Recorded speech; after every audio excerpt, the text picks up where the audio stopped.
From the UP Virata School of Business, Dean Eric Capistrano. From the Korean Embassy, may we please welcome First Secretary Sung Ho He, Second Secretary Dong Hoo Kim, and ODA interns Hun Min Kim.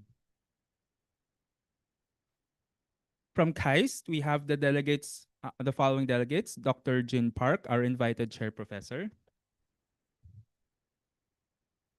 Professor Kang Ho Lee, Vice Director of KAIST Center for Science and Diplomacy; Adjunct Professor Yo Kwang An; and Ms. Hyo Ju Chue, Administrative Staff. Once again, I'd like to welcome you all to our special lecture, Science Diplomacy and the Future of Korea-Philippines Partnership, here at the UP Korea Research Center, UP Asian Center. Okay. For our welcoming remarks, may I please welcome Dean Noel Christian Moratilla, Dean of Asian Center. Magandang umaga po sa lahat. Good morning. Annyeonghaseyo. I do not intend to make my remarks long, but that at the risk of preempting the special message to be delivered by the university president, who will perhaps express the same sentiment, albeit in a more eloquent fashion, we in the university are deeply honored by the opportunity to have the former Minister of Foreign Affairs of the Republic of Korea, Dr. Jin Park. Apart from his remarkable service in government, Dr. Park is also an established academic with formidable credentials and is currently serving in the graduate school of the Korean Advanced Institute of Science and Technology, also known as KAIST. Not too long ago, you will remember an important event held within the same complex was graced by former UN Secretary General Ban Ki-moon. We at the Asian Center are therefore very fortunate to have or to host important world figures like Secretary General Ban and Dr. Park, whose insights on such matters as SDGs, science and technology, and Korea-Philippine relations, among others, have what in linguistic theory is called the perlocutionary effect. That is, we do not simply absorb the rich information that is conveyed by their lectures. Instead, we are urged, we are encouraged, we are persuaded to contribute to the realization of sustainable development goals, in the case of Secgen Ban, and to explore science and technology as a platform by which the long-standing ties between Korea and the Philippines can be improved and fortified. Because Korea is known as an economic and technological powerhouse, we in the Philippines will only stand to gain from the further exchange of knowledge and skills between the two countries. It is my hope that the Asian Center, my home college, and the only unit within the university system that offers graduate courses in Korea studies will continue to play a significant role in cultivating this enduring cultural, economic, and academic ties. Marami pong salamat. Kamsahamnida.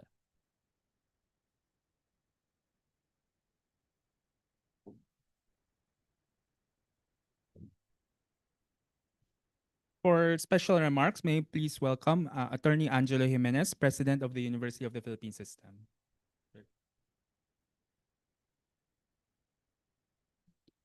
For a moment, I thought you were from the Korean Embassy. And thank you for calling the remarks of Dean Moratilla welcoming remarks.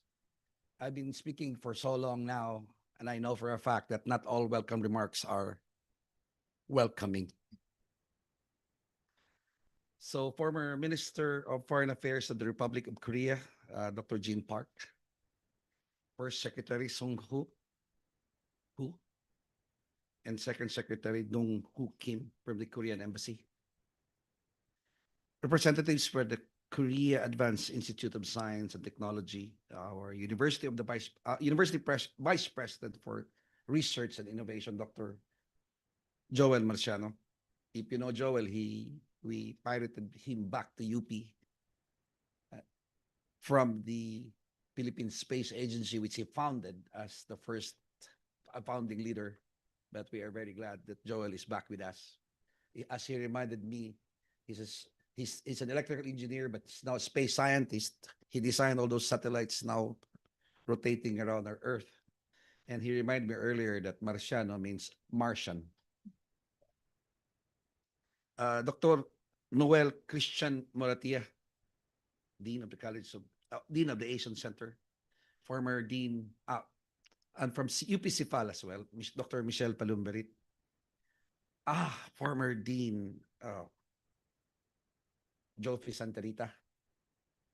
Thank you for I'm happy to see you walking again. It will also show that service to the university can sometimes be hazardous to our gait. Distinguished guests, ladies and gentlemen, annyeonghaseyo.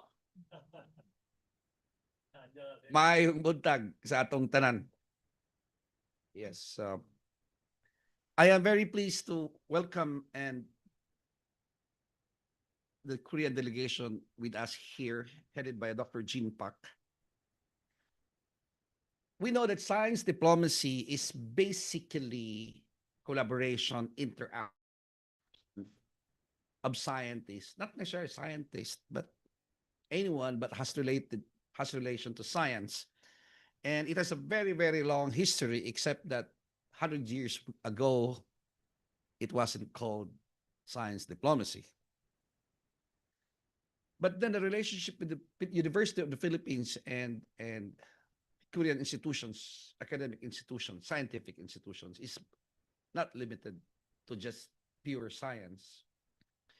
Just a couple of weeks ago, I attended a art exhibit by a fine, very talented young lady from Korea named Jung Yun Seo. He had a solo exhibition at the Parola UP Fine Arts Gallery at the College of Fine Arts. And her exhibition was Here, Do One, Two, the founding of Joseon. And we have encouraged many such engagement with the Korean people. And as I remind me, Dr. Jin Pak, when I was a student, I got an invitation from Korea. It was organized by the Korea Press Center, the Ministry of Information. And I was asked there. And I met my co-delegates, all three of us, one from India, another one from Thailand. And in this 1992, I was a student leader in UP. And it had a very flattering title, An Invitation to the Next Generation of Asian Leaders. At the time, I have no idea why that I am part of an activity with such flattering title, but I tried to live up to it. And what I am now is my best effort at that particular effort. But today, we gather once again, this time for a timely and important conversation on science diplomacy and the future of Philippine-Korea partnership. Yes, it is a partnership. This continued engagement reflects a growing and meaningful connection between our institutions and our peoples. Let me remind all of us here that as soon as I assumed office as the president, we started a little project based on a donation by the KOICA,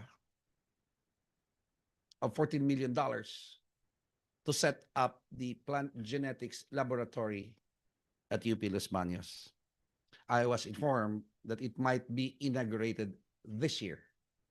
And I definitely would like to see some of you there if we are able to actually launch it and start doing deep scientific research on genetics as well. As you know, genetics, human, animal, and plant genetics is a strategic direction of our research, one of them at least. So the Republic of Korea stands as one of the most compelling development stories of our time, and that we know. Its transformation, driven by strategic investments in education, science, and innovation, offers valuable lessons for countries like ours, not to mention those telenovelas that are so addicting that even my friends who are lawyers in their 60s would go out to Korea because one of them won a hug from this Korean star who just got out of the army.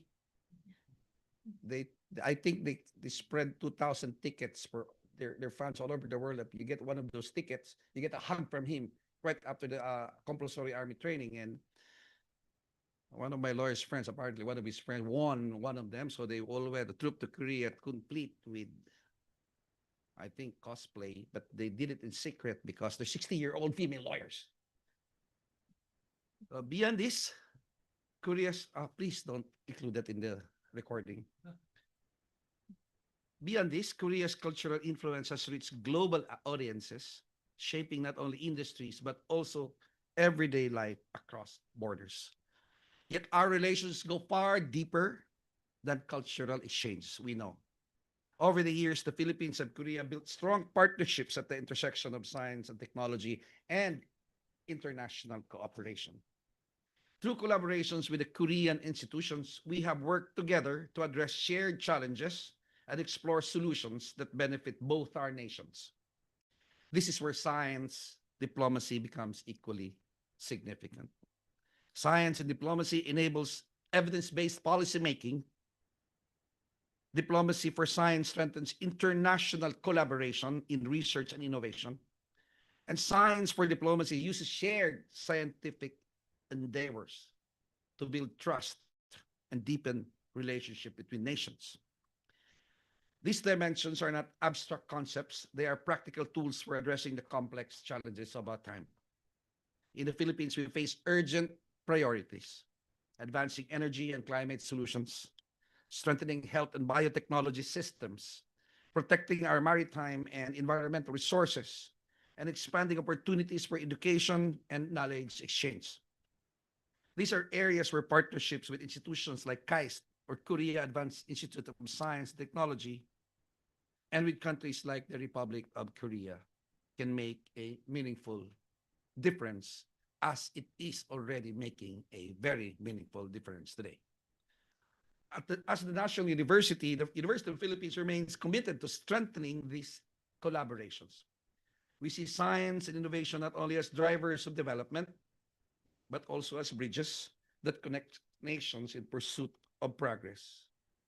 In this regard, we are truly honored to have with us today a distinguished leader whose career has been shaped by both diplomacy and public service. Uh, Korea is also particularly meaningful for me, Dr. Park, because my first boss, the president of the Philippines at that time, Fidel Ramos, was a veteran of the Korean War, and he told us when he had time for young lawyers in Malacanang some parts of the stories of the fighting there in Korea. Dr. Park, your experience at the highest levels of government and international engagement gives you a unique perspective on the role of science in shaping global relations. We are grateful for your presence and look forward to learning from your insights today. So on behalf of the University of the Philippines, I warmly welcome you and your delegation. Kamsahamnida. Daghang salamat, mayong buntag otro.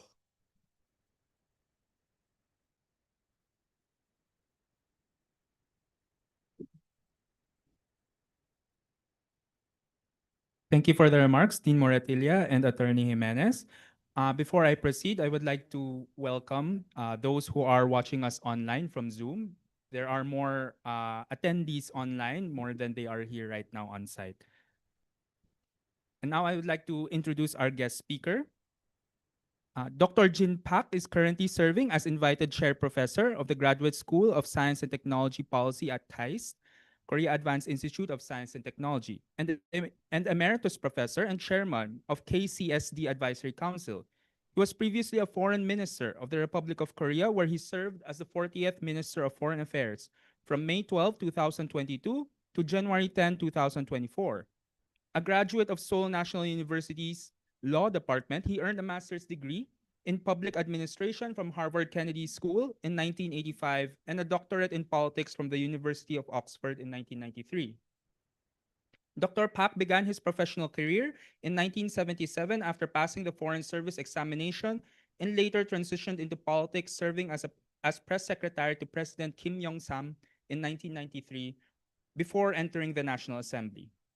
Elected to 4 terms in the National Assembly, representing Cheongnu-gu in the 16th, 17th, and 18th legislatures, and later Gangnam District in the 21st. He chaired the Foreign Affairs and Trade Committee from 2008 to 2010, earning recognition for his expertise in international relations. Without further ado, let's welcome Dr. Jin Pak.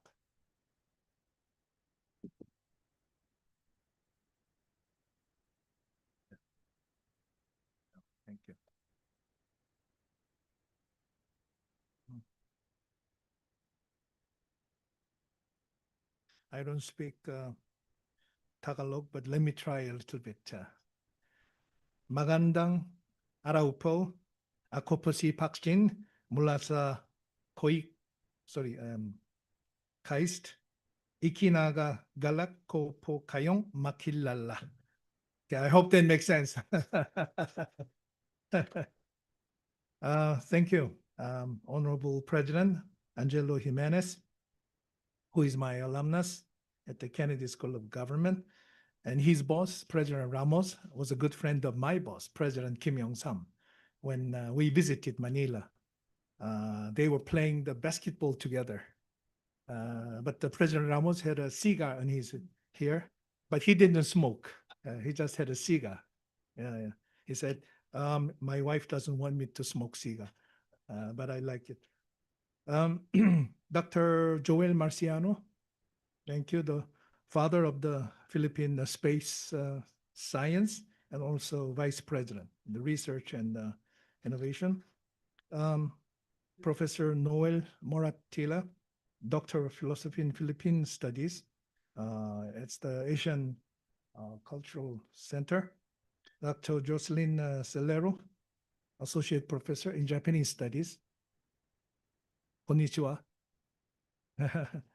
Professor Eric Caspitrano, Dean and Professor, and many other distinguished scholars. My name is Jin Park. I'm the former Foreign Minister of the Republic of Korea. I also distinguished invited professor at the KAIST, Korea's Advanced Science Institute of Science and Technology. I'm here with my colleagues, Professor Lee Kang-ho, who is sitting over there, and Professor Brian An, sitting at the back, and Ms. Choi Hyo-ju. Thank you. Now, it is a great privilege and a deeply meaningful opportunity for me to visit this wonderful academic institution, University of the Philippines, UP, which is very well known in Korea and all over the world. I'm here to have the opportunity to discuss future direction of cooperation between Korea and the Philippines, especially with the next generation leaders of your country. UP is an institution that represents the intellect and public spirit of the Philippines. I understand that honor and excellence for public service is the number one motto of the university. It is not only a higher education institution, also it is a central intellectual forum, platform that has helped shape policy, democracy, and the development of science and technology in Philippine society. And the UP stands as one of Asia's leading national universities and produced countless leaders and professionals, including president and the Supreme Court judges, chief justices. So this academic tradition and the public mission are closely connected to the subject we are discussing today, which is science diplomacy. Relations between Korea and the Philippines are historically very special. During the Korean War in 1950, the Philippines was the first Asian country to send troops in support of the Republic of Korea. About 7,400 Filipino soldiers fought on the Korean Peninsula for freedom and peace. And their sacrifice became an important foundation for what is now the Republic of Korea's democracy and economic development. But even after the war, our two countries maintained close friendship. And today, that relationship has evolved beyond simple goodwill into a strategic cooperative partnership. In recent years, in particular, relations between two countries have deepened rapidly across a wide range of areas, including economy, security, public health, and energy.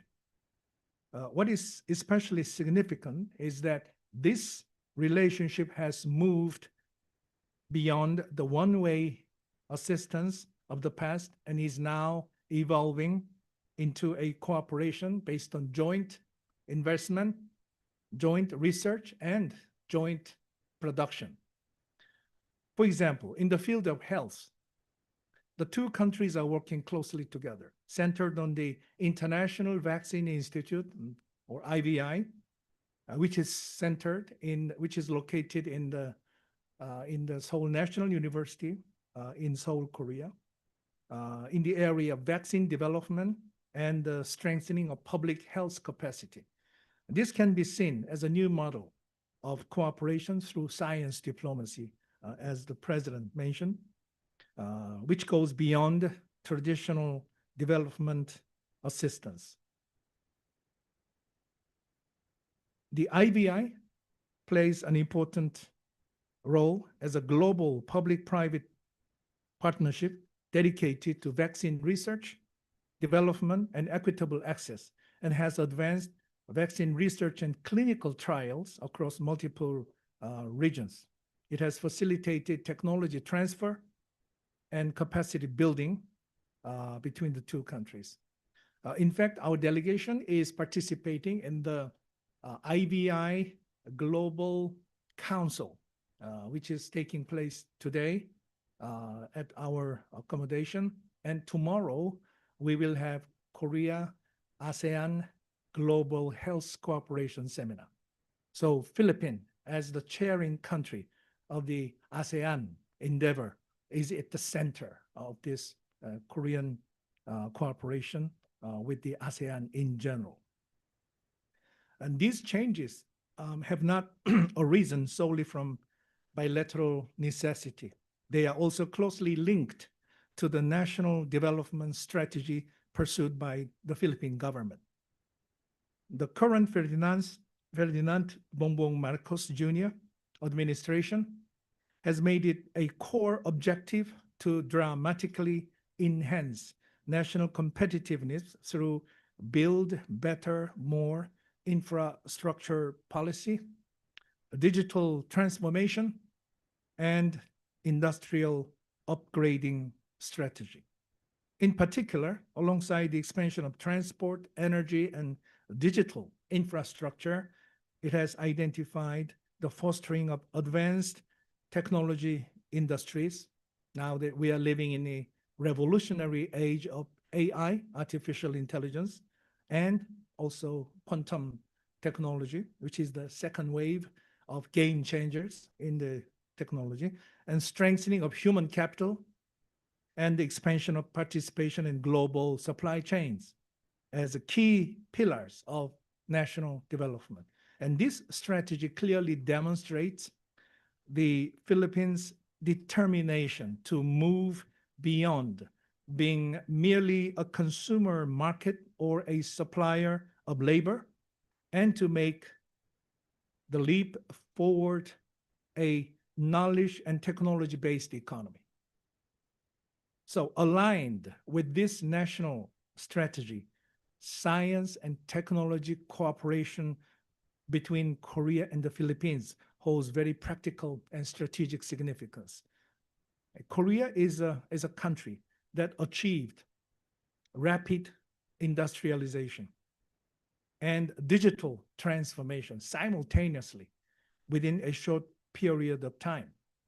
Korea was one of the poorest countries in the world after the Korean War. And then now we are working closely with the advanced economies of the world, and also moving fast into the new waves of technologies. As I mentioned, artificial intelligence. It has accumulated experience ranging from infrastructure construction to the development of advanced industries. Therefore, cooperation with Korea has important value, not only as a matter of technology transfer, but also as a sharing of a comprehensive development model that includes policy design, industrial ecosystem building, and talent cultivation. So behind these changes lies the enormous structural transformation we are now facing, the revolution in artificial intelligence. The AI revolution does not simply mean the emergence of a new technology. It is a civilizational transformation that fundamentally reshapes industrial structures, transforms labor markets and education systems, and changes the very criteria of national competitiveness. Geopolitics was important in the past because it is based on territory and the military power. But now we are living in the age of technopolitics, politics which is influenced by technology. So what kind of technology you have and what kind of technological cooperation you have will decide or influence your country's future. So if the Industrial Revolution expanded physical productivity, the AI revolution is developing in a direction that expands human intellectual capacity. AI, powered by the combination of data, algorithms, and computing power, is driving innovation in virtually every field, including education, finance, manufacturing, healthcare, and defense. As a result, competition among nations is shifting away from a simple contest of economic strengths toward one centered on technological capability and innovation capacity. In the case of the Philippines in particular, given its English-based talent competitiveness and the growth potential of its digital services industry, it is in a very favorable position in the AI era.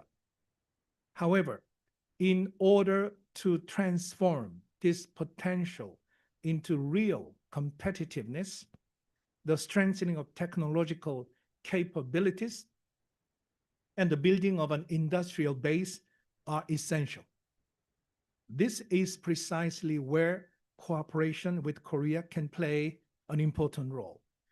If Korea's technological strengths is combined with the Philippines' human resources, this can develop beyond a merely complementary relationship into a shared competitiveness aimed at the global market. So science diplomacy is increasingly important in this aspect. It is a strategic approach that goes beyond the traditional scope of diplomacy by using science and technology to promote cooperation among states and solve global problems. Now, I'm teaching the class of science diplomacy at the KAIST, and people ask me, are you teaching science or are you teaching diplomacy? I say, I'm teaching both because those two are combined. It's not separate anymore. Science impacts diplomacy. Diplomacy impacts science. As the foreign minister in the Korean government, I realized that a lot of my communication and dialogue with my counterparts in other countries deal with science and technology. Of course, in the government, we have a separate portfolio. Foreign ministry concentrates on diplomacy. Ministry of Science and Technology is obviously dealing with science and technology. And the Ministry of Industry and Resources also, they have their portfolio. But all these departments are interrelated through the development of science and diplomacy. There should be no firewalls among different ministries. So I think science diplomacy will become even more important in the future. So that's why Korea needs to cooperate closely with the Philippines. There are three dimensions: science for diplomacy, diplomacy for science, and science in the service of solving global challenges, because global issues can only be solved by the global cooperation. It cannot be solved by any one country alone. So it is called science in diplomacy, and the European Union came out with a new report last year saying that, yeah, if there is a science in diplomacy, there is a diplomacy in science. So these are the evolving theoretical frameworks of science and diplomacy. But to put it very simply, there are two directions: science impacting diplomacy, diplomacy impacting science. Transnational issues such as climate change, pandemics, as we have experienced several years ago, and digital transformation cannot be resolved by the efforts of any one country. So Korea and the Philippines can develop beyond a simple cooperative relationship into strategic community. Korea provides advanced technology and research and development capabilities, while the Philippines can play the role of disseminating and applying them on the basis of young population and growth potential. This is a mutually complementary structure, and that can provide substantial benefits to both countries. I think this is a win-win relationship between the two sides. Now, then, the question is, what concretely can the two countries do together? First area is AI and the digital transformation. AI cooperation is the highest priority area. So I understand that the Philippine government puts top priority and great emphasis on the development of AI. If Korea's AI technology is combined with the Philippines' digital talents, powerful synergies can be generated. And the Philippines, I understand, places education and workforce transformation at the core of its AI agenda. Korea has world-class competitiveness in semiconductors, memory semiconductors. Korea is the largest producer in the world by companies like Samsung Electronics and SK Hynix, data infrastructure, AI algorithms, and applied technologies. And the Philippines has English-based global service capabilities and flexible and young digital workforce. So if these two elements are brought together, a structure can emerge that goes beyond technological cooperation and enables two countries to jointly lead in the global AI services market. Cooperation in e-government systems, electronic government systems, is a highly practical area of collaboration. Korea's experience in digital administration, for example, integrated administrative platforms, automated civil service systems, and data-driven policy decision-making systems can dramatically improve the efficiency of the public administration in the Philippines. This will also contribute to enhancing administrative transparency and strengthening public trust. So the building of platforms for the utilization of public data is also an important area of cooperation. In particular, AI-based data analysis can have immediate effects in areas such as smart cities, disaster response, and traffic management. I would like to emphasize the use of AI in the field of education, which is very important. Through AI-based personalized learning systems, online education platforms, and the development of digital teaching materials, it is possible to improve the quality of education and expand access to it. The Philippines' English-based educational environment provides favorable conditions for expanding such digital education models to a global level. Philippines can become a major country that has a competitive advantage in the global AI services industry, and through cooperation with Korea can develop a high value added industrial model. The second area is bio and healthcare. healthcare sector is the core area of cooperation between Korea and the Philippines.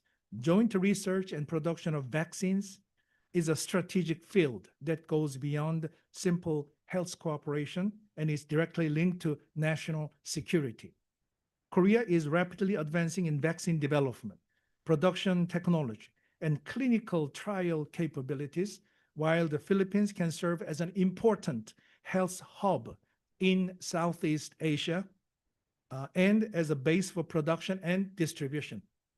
If the two countries work together, we can establish a regional vaccine supply chain and dramatically strengthen our ability to respond to infectious diseases. Who knows what kind of epidemic will come to the human society in the future? So we have to be ready to deal with this potential challenges together. So building systems for responding to infectious diseases is an important area of cooperation. As the pandemic experience has shown, early warning systems, data-based epidemiological analysis, and the efficient allocation of medical resources determine a country's response capacity. If Korea's ICT-based quarantine and disease control systems are combined with the Philippines' on-the-ground response capabilities, a much stronger, integrated response model can be established. The development of digital healthcare platform, therefore, is very important, and it should be a core area of future medicines. Through telemedicine, mobile health management, and AI-based diagnostic systems, it is possible to improve access to healthcare and reduce costs. In particular, in an archipelagic country such as the Philippines, such a digital healthcare systems are essential, and Korean technology can play an important role in making them a reality. Korea's biotechnology capability and the Philippines' medical demand and infrastructure expansion can complement one another, and this can develop beyond cooperation into a shared public health ecosystem. Third area is climate and energy. Responding to climate change is a shared task. Cooperation in renewable energy, especially in solar and wind power, was very high potential, has very high potential for both countries. The Philippines possesses abundant natural resources, but it needs the technology and infrastructure to utilize them efficiently. Korea can support the Philippines' energy transition on the basis of its experience in renewable energy technology and power system development. The building of smart grids is also an important field of cooperation in order to manage electricity demand and supply efficiently and to compensate for the variability of renewable energy. Digitally based power grids are essential. If Korea's smart grid technology is combined with the Philippines' energy demand, a more stable and efficient power system can be established. Cooperation in carbon neutrality technologies is also essential. Joint research and technological application are possible in areas including energy efficiency, carbon capture and storage, and environmentally friendly industrial transition. And this is directly linked to the sustainable development strategy of both countries. And the Korean Secretary General of the United Nations, Mr. Pan Ki-moon, spearheaded this Sustainable Development Goals, SDGs, in the United Nations during his 10-year service at the top of the international organization. Because Philippines is especially vulnerable to climate change, such cooperation carries strategic importance that goes beyond mere economic benefit and is directly connected to national survival. Number 4 is ocean and maritime cooperation. Both countries are maritime nations. Korea is a peninsula country. In the area of marine resource management, the protection of fishery resources, the preservation of marine ecosystems, and development of sustainable marine industries are important tasks for cooperation. If Korea's marine science and technology are combined with the Philippines' abundant marine resources, more systematic resource management and industrial development will become possible. Marine environmental protection is also important area of cooperation. Problems such as marine pollution, plastics, and coral reef protection transcend national borders and require joint research and policy coordination. And cooperation in marine security is becoming increasingly important. So there are room for cooperation in many areas, including protection of sea lanes, the response to illegal fishing, and disaster response, and all of which are directly linked to the regional capability. The blue economy goes beyond the simple use of the sea. It is a new development model that simultaneously pursues sustainability and economic values. Lastly, I want to emphasize human capital and startup ecosystem. The most important thing is people, not technology. People first, technology later. Expanding student exchange programs between Korea and the Philippines goes beyond simple educational cooperation and lays the foundation for understanding each other's cultures and ways of thinking. This is essential element in sustaining long-term cooperative relationship. So joint research projects are a key mechanism for combining the science and technology capacities of two countries. And in particular, if joint research is expanded in future-oriented technological fields such as AI, biotechnology, and energy, it'll be possible to create outcomes with global competitiveness. In particular, exchanges among the younger generation form the foundation of long-term relationship. When future leaders understand one another and accumulate experience in cooperation, bilateral relations will develop in a more solid and sustainable direction. I know that the Philippine government emphasizes AI for all citizens, which is an inclusive technology. And secondly, human capital first, which is educational and reskilling at the core of the efforts. So in this context, the recent summit meeting between our two presidents became very important turning point. The two leaders agreed to elevate the existing cooperative relationship to a more comprehensive and future-oriented strategic partnership. What is noteworthy is the structural expansion of cooperation in science and technology and digital field.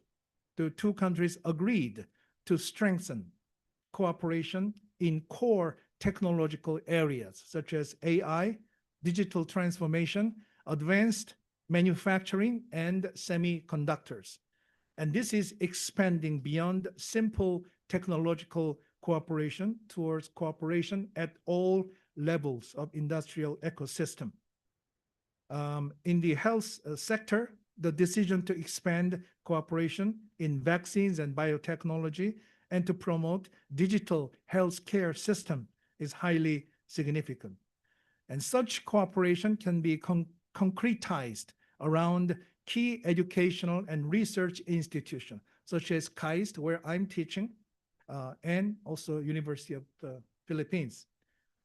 Our university, KAIST, is preparing to launch the KAIST Center for Science Diplomacy in order to promote science diplomacy and expand international cooperation.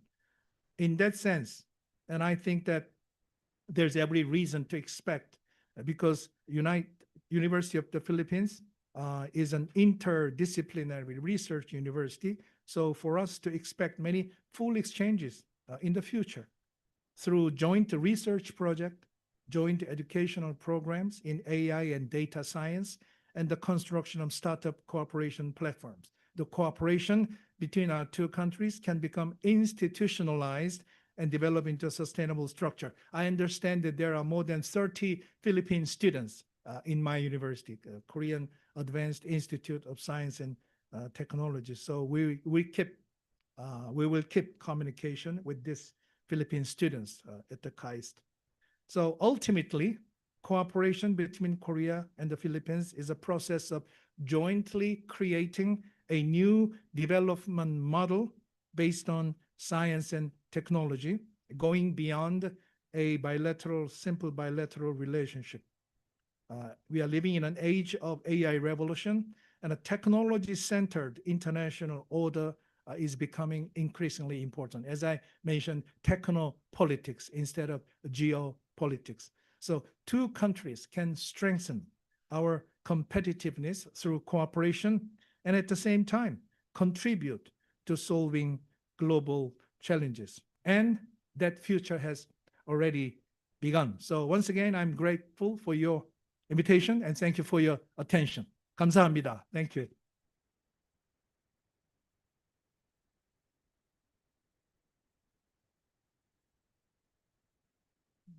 If you have any comments or questions, I'll be happy to respond. Okay. Thank you, Dr. Jinpak. We will now move on to our Q&A portion. Before you raise your question, the microphone will be handed to you. Please state your name and your affiliation, and then you may raise your question. Yes. We have questions on the floor. Please.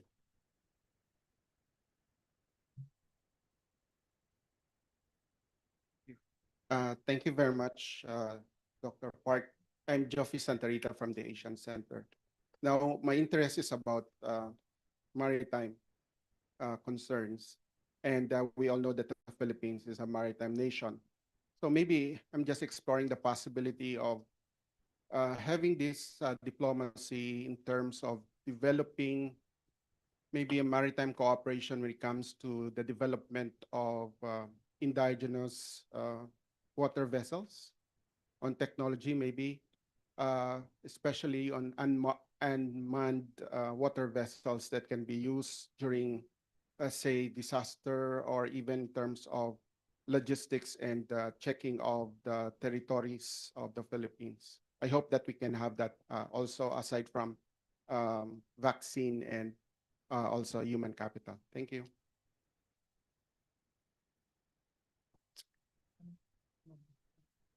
Okay, we will take more questions before Dr. Jinpak will answer. Yes, please.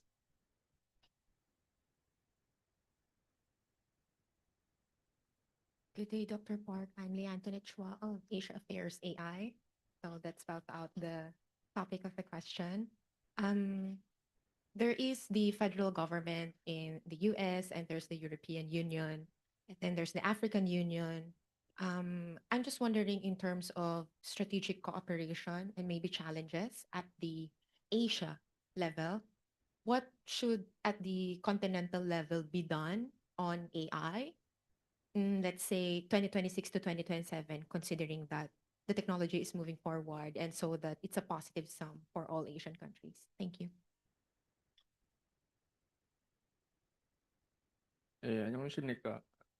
Dr. Jin Park. I'm a product of this science diplomacy. It is very timely. I'm Benji Flores. I did my graduate school in Korea, Seoul. So Hakyo. And I would like to say that the priorities that you already laid out is already happening, right? Especially number 3 and number 5. Because right now I'm working at a startup that deals with batteries. Batteries, right? So it's very an enabling technology for renewable energy. Our CEO, our president, is actually a product of GIST, Gwangju Institute of Science and Technology. So these graduates from Korea are already here in the Philippines, right? Most of them probably are are professors, and some of them are doing startups, right? So what my interest is actually, if we explore the next steps with regards to the things that you've discussed today, what are the opportunities for us? Thank you, sir.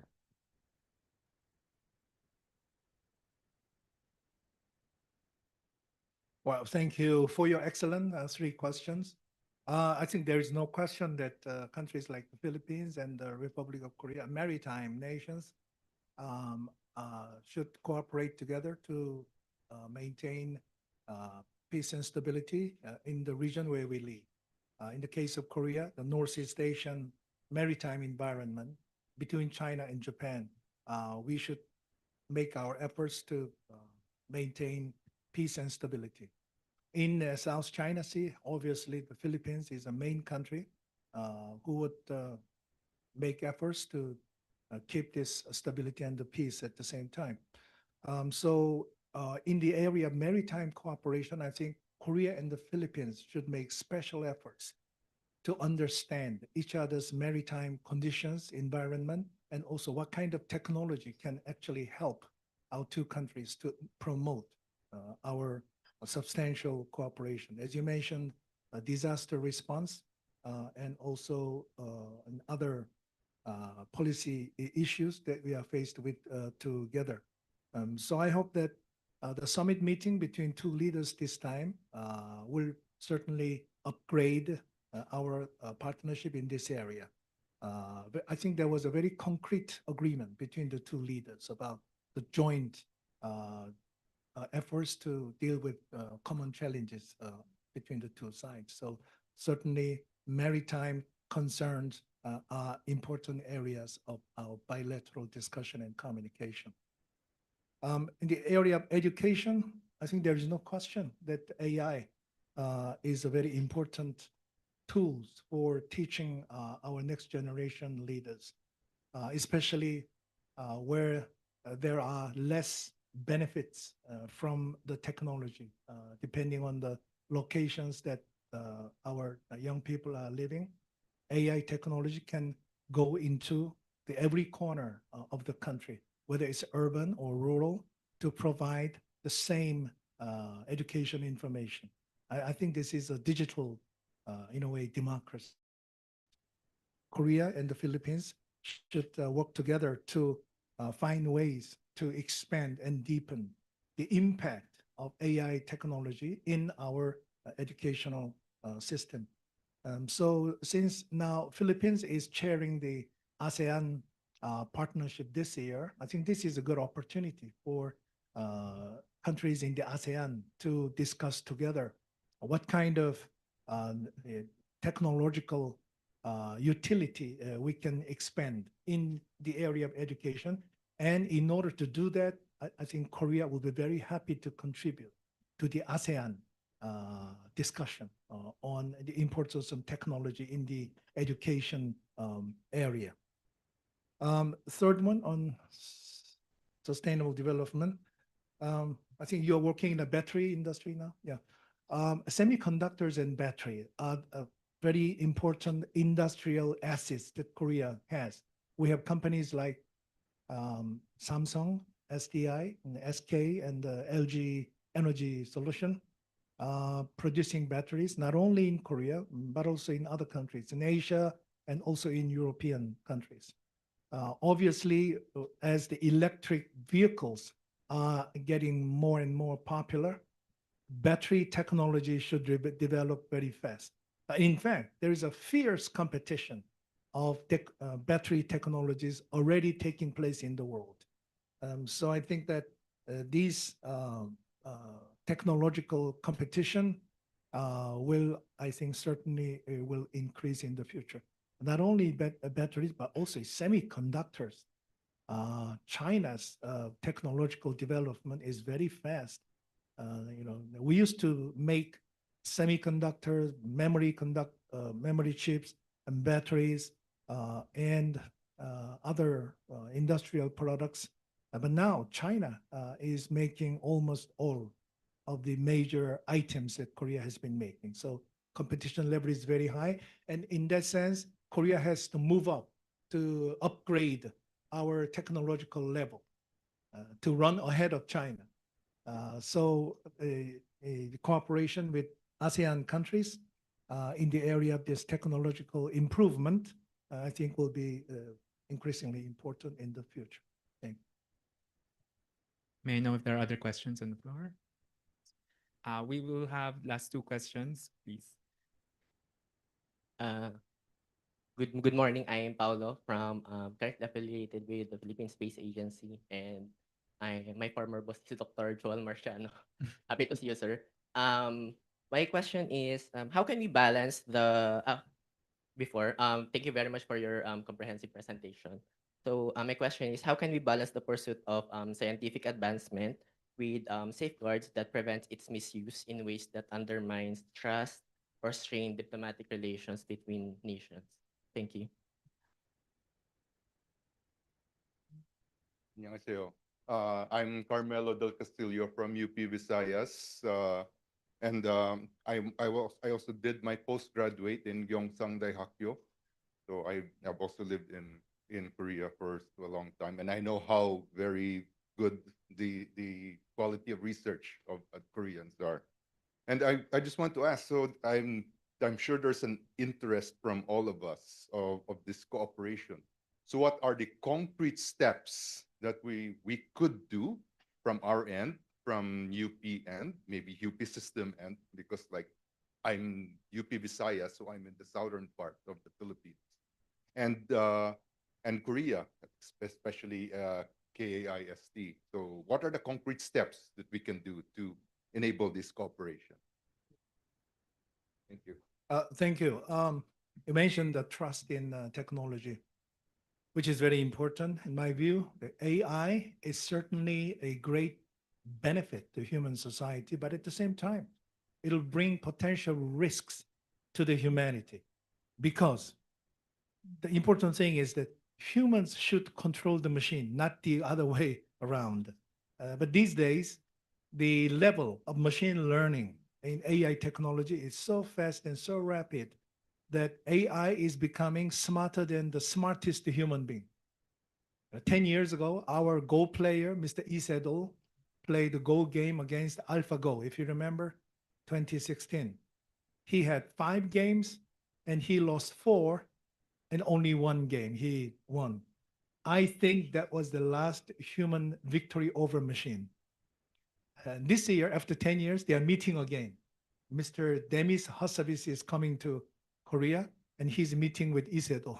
I don't know what kind of conversation they might have between the two sides. So what I'm saying is that technological development is perhaps unstoppable, because many companies, the big global big tech companies, are developing these technologies anyway. So important thing is for the countries like Korea and the Philippines to sit down together and discuss what kind of trustworthy, safe, inclusive, and responsible AI should be developed in the future. And this process is already taking place.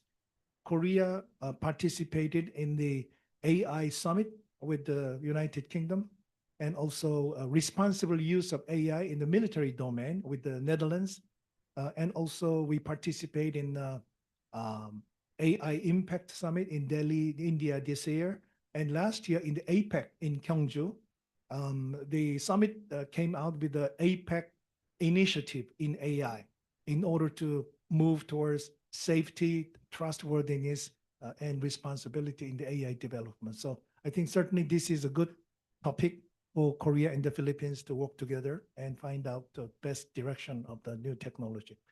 Finally, what can be done together? As I mentioned in my lecture today, between the UP and the KAIST, we can have a joint research project, whether in life science or in agriculture or biotechnology or AI or in other areas of technology. We should have some kind of joint research. And the Center for Science and Diplomacy, which we are launching next month, will be very happy to provide impetus to this Korea-Philippine KAIST UP cooperation. And I think we should have a student exchange. As I mentioned already, we have more than 30 Philippine students studying hard at the KAIST. And I understand that last year, one of the Philippine students got the chairman of the board of governors of KAIST a grand prize.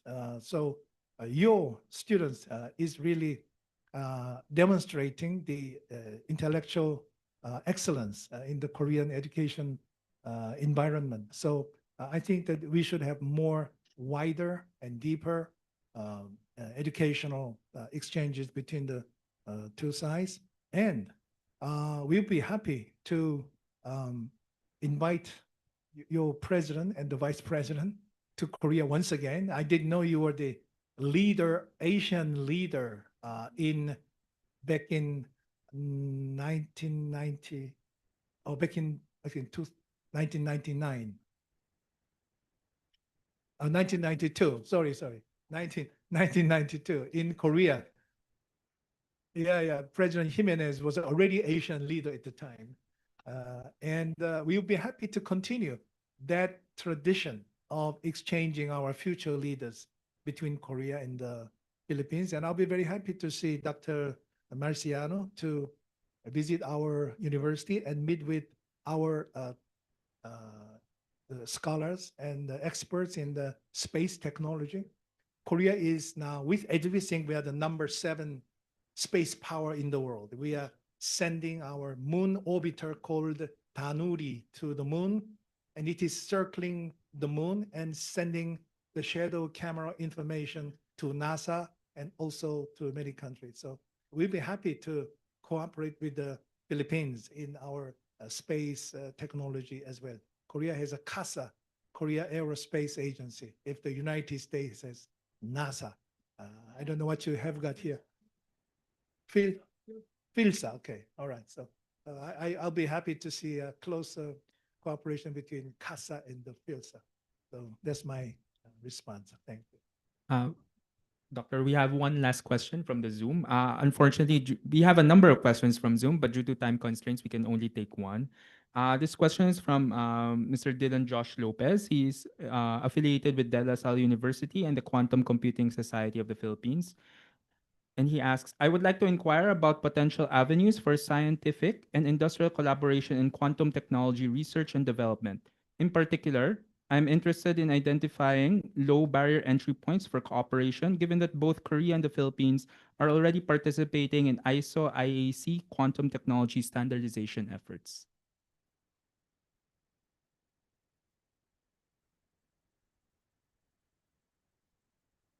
Okay, all right. Wow, this is a quantum question.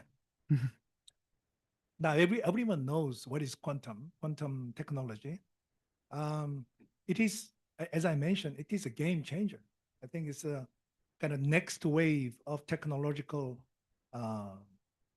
development that will have a greater impact on human society.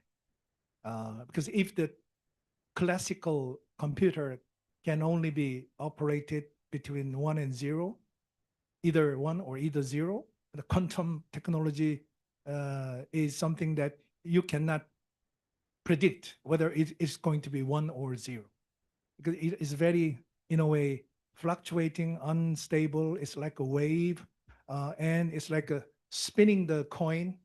So until it stops, you don't know whether it's head or tail. I think that's the easiest way to explain quantum technology to my students in the class. So this means that the scope of compute and the technological excellence in terms of calculating so complex and so diverse data in such a short period of time will be revolutionary. Korea is developing our own quantum computer. At the KAIST, we have the neutral atom computer system, which is being developed because the superconductor quantum system, which is manufactured by IBM or Google, requires minus 273 degree, absolute zero temperature, which is not easy to maintain. But in this case, you don't have to go down to cryogenic temperature, but it's very scalable. It can have, say, 100 qubit, 1,000 qubit, 10,000 qubit, even hundreds of thousands of qubits of quantum computer, theoretically.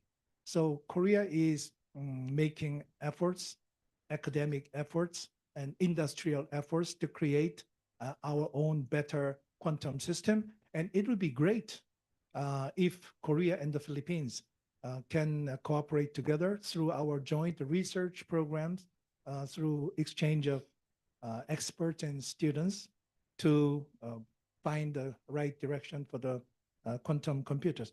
Quantum computers can be applied to finance or the maritime navigation, defense, of course, and the drug discovery, and many other things.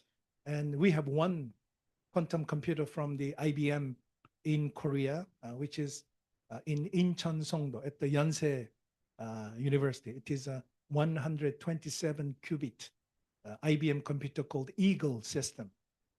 And academic institutions and the companies are making use of this quantum technology already. But there are many other methods of making quantum computers. Aside, besides my models that I mentioned, superconductor model and neutral atom model, and then there is a ion trap model and photonic quantum computer model and topology model. As a Bill Gates, Microsoft is now developing. So there are 5 or 6 different quantum models that we are developing in the world, and I think it's kind of a indefinite technological race already being started, and Korea and the Philippines would take a lot of benefits in discussing and also doing research together in this area to see what kind of real positive impact this quantum technology can make to the human beings. Thank you. Thank you, everyone, for raising your interesting questions. May I please welcome President Angelo Jimenez once again to please award the certificate to our guest speaker, Dr. Jin Pak.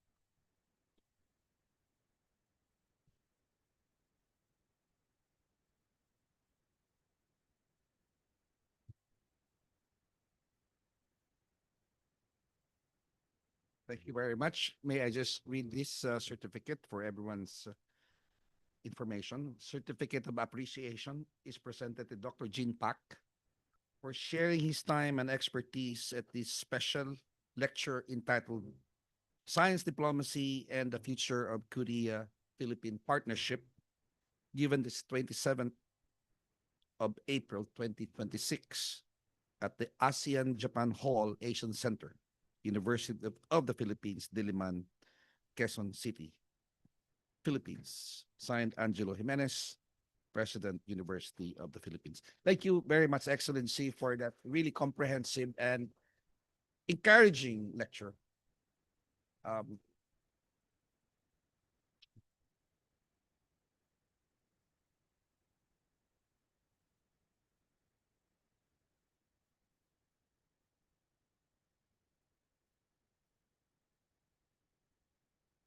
And now this concludes our program. Once again, I'm Harveen Ang, your Masters of Ceremonies. Thank you once again for attending Science Diplomacy and the Future of Korea-Philippines Partnership. 감사합니다.